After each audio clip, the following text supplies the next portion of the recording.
Dana Ribeiro. I'm a Ward 4 City Councilor in New Bedford, Massachusetts, and I'm sitting with this gentleman, Mr. Durant. So would you like to tell us who you are and what you're running for? Sure. My name is Frank Durant. I currently serve on the Norton Planning Board in the town of Norton, Massachusetts. Before that, I served on the Attleboro City School Committee for 2 terms, and I'm currently a candidate for the Bristol County Commission.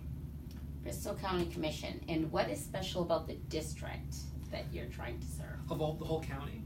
There's about 500,000 people in Bristol County, and Bristol County goes from Fairhaven all the way up to Easton, down to Easton, which is right next to Mansfield. So it's very difficult to really put New Bedford in the same categories as these small communities like Seekonk, Mansfield, and Easton. But you have a quite diverse population that goes of the 4 major cities of Attleboro, Taunton, Fall River, and of course New Bedford. To make it unique, people are involved with their communities.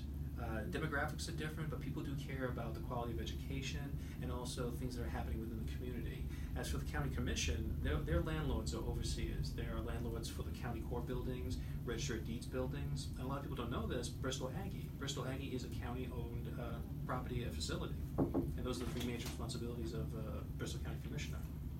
Mm-hmm. Mm-hmm. So, and this goes into a question. So currently there's someone in office, and then there's also the bigger picture of what the office is. Correct. So what do you plan on bringing in terms of responsibility to the office that you feel currently is not being served? Well, I'm running to really reform county government because the main 3 responsibilities I had mentioned, it's not the same as it was 100 or 200 years ago. We've had county government since the 1600s. Over 100 years before we even had a nation, there were county commissioners controlling all the counties throughout Massachusetts. In 1997, William Weld ended half the county commissions as we know it. Any county that was being mismanaged or defaulted on loans, he had the state take those over. And for Bristol County, if you compare it to other counties in the whole country, you have county governments in states where you could drive 200 or 300 miles and still not hit your capital city. So some of these county commissioners have a lot of power with their county-controlled hospitals, county transportation, county-owned roads. It's not the same case here in Bristol, besides being overseers of the courts, the register of deeds buildings, and also Bristol Aggie. What I would like to see is more community involvement, more community engagement. We have facility space that can be rented out to local nonprofits and groups. So I like to see more of an active voice and active participation with the county commissions out there within the community. Great. What's the next question? All right, let's see. What will you do to keep Massachusetts strong and successful with so much turmoil nationally?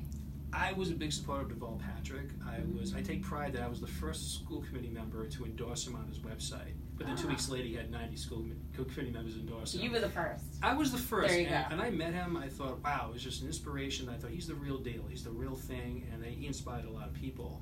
And he was at one of those many speeches where he said in front of a crowded room, Massachusetts created America.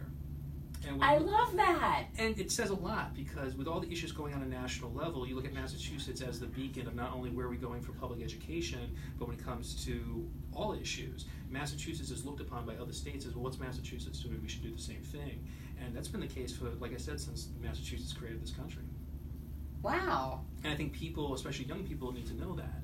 Because if you look at the ages of our founding fathers, you have John Adams, Thomas Jefferson.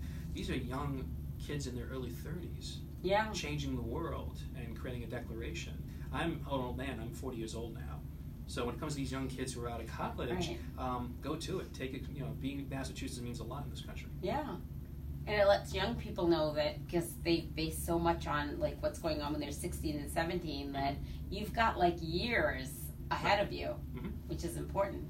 Well, the big thing about county government is I was out there getting signatures, and you need to get 1,000 signatures to be on the ballot for county. It's like running for Congress because you have 500,000 people in the county, and people would say, good for you, you're running for something, but the number 1 question I would get is, what's county government?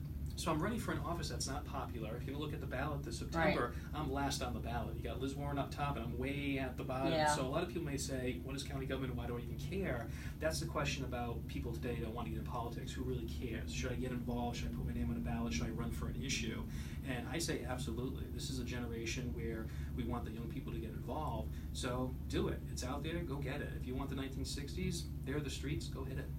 Right on. I love that. I feel like this is the year about passion in politics. Oh, yeah. You know, it's not polish, it's passion, which is cool. It's cool, but I also found out that people vote very personally. Yeah. You have that population that goes Republican right down the ballot. They don't care who you are or what you stand for. As long as you're a Republican or a Democrat, you got my vote. But I find out more and more people vote personally. If you have the same ideals, they're going to support you. which is also very difficult because people may say, you're good at what you do, I like you, I hope you win, but where do you stand on abortion rights? Yeah. Or what do you think of Liz Warren? These personal things where if I agree or disagree with you, you just trump the whole factor. I'm not going to support you now. Yeah. So it's been funny that you don't vote for the best person, you kind of vote for your neighbor. Do you have the same ideals as me? Do you have the same lifestyle as I do? And that can be very dangerous, but you have to realize that the people out there, they want that connection. They want common sense politics, but they want a person, a candidate they can believe in and they can see themselves in. No, that's spot on. And then, of course, what recent political achievements, yours or others, are you most proud of, and what have been some recent failings or missed opportunities? I was elected to the City School Committee in Attleboro at 26, and I learned a great deal of humility. And that's not a bad thing. Humility is good. Sometimes you want to be knocked off that pedestal and realize that, anybody who runs for office, there's a little ego there. Nobody in the sky is going to say, run for office, change the world, make the world a better place. People want to be involved, and that's fine. But at the end of the day, what are you doing for your community? What are you doing for the taxpayers? What are you doing for the schools? What are you doing for the local business? What are you doing on issues of crime and poverty? So at the end of the day, you bring yourself to that campaign or that election. I just spoke recently at Wheaton College, and I told the students, you better identify to the voter who you are, otherwise the voters will tell you who you are. Yeah. So a lot of people get labeled, and there's a lot of people saying, why are people calling me the liberal? Why are people calling me the conservative? Why are people calling me this? You need to get out there and say who you are and what you want to do. Yep. Otherwise, they'll label you for you. That's for sure. That was a two-part question. What was the other part? Oh, the failings. The failings. The failings? No, the humility was a great part yeah. because, a lot of people, in my opinion, run for the wrong reasons. Right. But like I said, the voters are looking for the right people to run for office and represent them. So go out there and do it. What am I most proud of?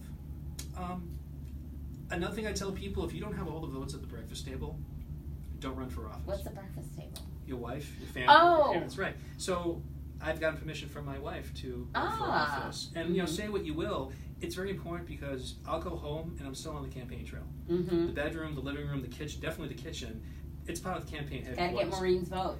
That's the thing. So if you don't have the support from the family, good luck trying to get complete strangers to vote for you. So I pride myself that I do have a loving family, a wonderful wife that supports me in my drive of wanting to do something in politics. And a new son. And a new son, yes. I have photos around here.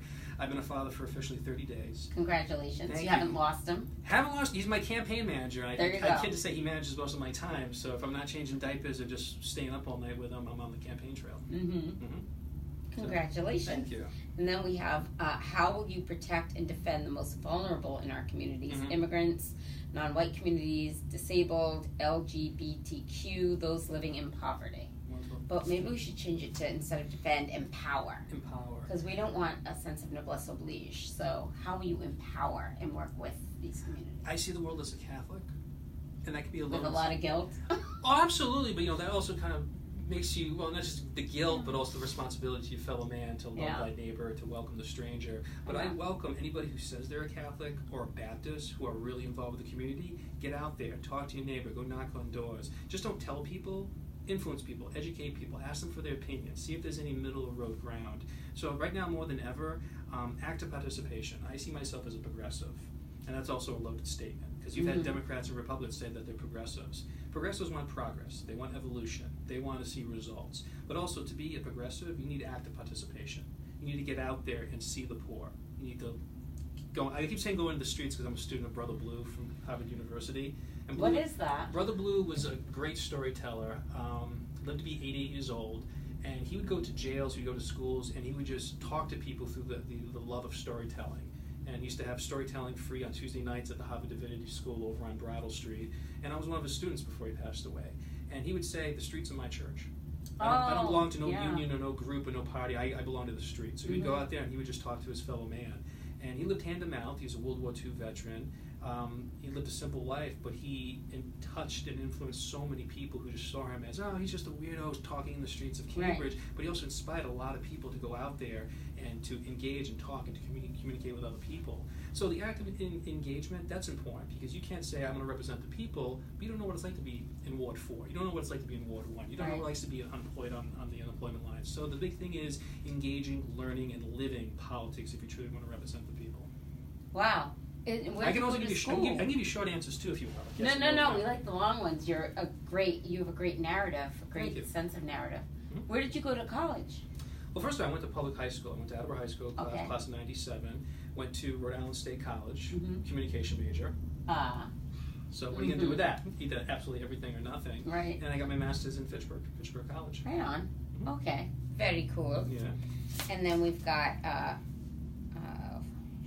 what would you do to ensure the accessibility of government websites and online in-person services for disabled Mhm. people? I didn't even know that was an issue. Wow. That's a good question. Well, if you go to the Bristol County website, Bristol County Commission website, it's a great website for 1998. It is not a great website for 2018. Oh my God. Well, the big thing is you look at a website. Then I'll be able to work it because I can't figure out anything now. Well, having a website that's easy accessible is great, but if you look at a website that doesn't look good, that says one thing, but also, is there information on there? Yeah. There have been votes taken in February that weren't updated and given to public attention until May. Oh, wow. So when there's a big vote that costs hundreds of millions of dollars, you should have that posted the next day, if not the following week. And there were times where the website wasn't updated at all. But also for county government, we have no social media. There's no Twitter account, there's no Facebook. How do you communicate to the masses without mass communication? Meetings aren't even videotaped. So the official minutes of the meeting are what the secretary writes down, but the majority of people go on public access to watch the meeting from the local school committee or board of selectmen, what have you. So we're not even videotaping meetings and having an online library. Wow. So podcasts, video blogs, writing to local newspapers, having a monthly radio show, there's none of that. So when it comes to just the disabled, about people, how people get information, people don't know what the county commissioner does or who the county commissioner is. So it's very important to have up-to-date 21st century ways of communicating, but also getting the ideas and what's happening with your tax dollars to the masses. Right. Oh, wow. Mhm. I did not know that. And you're right, because I've never seen a meeting. And I have seen a lot of New Bedford City Council meetings because you guys are online. There's Yes. videotape. There's logs of information there. So you can't be in New Bedford saying, I don't know what my official is doing. A New Bedford City Councilor is working. You're on call 24/7. try to be. Oh, yeah. And what would you do to expand access to affordable and accessible transportation? Is that part of your thing? It's not. At one point, County Road was owned by the county. Mhm. Think about it: County Road, County Street, Right. County Government. Duh. But we're talking about 200, 300 years ago. Affordable transportation is key because, especially within the cities, I would have a program, not to sound too much of a socialist, but having free transportation. That would be awesome.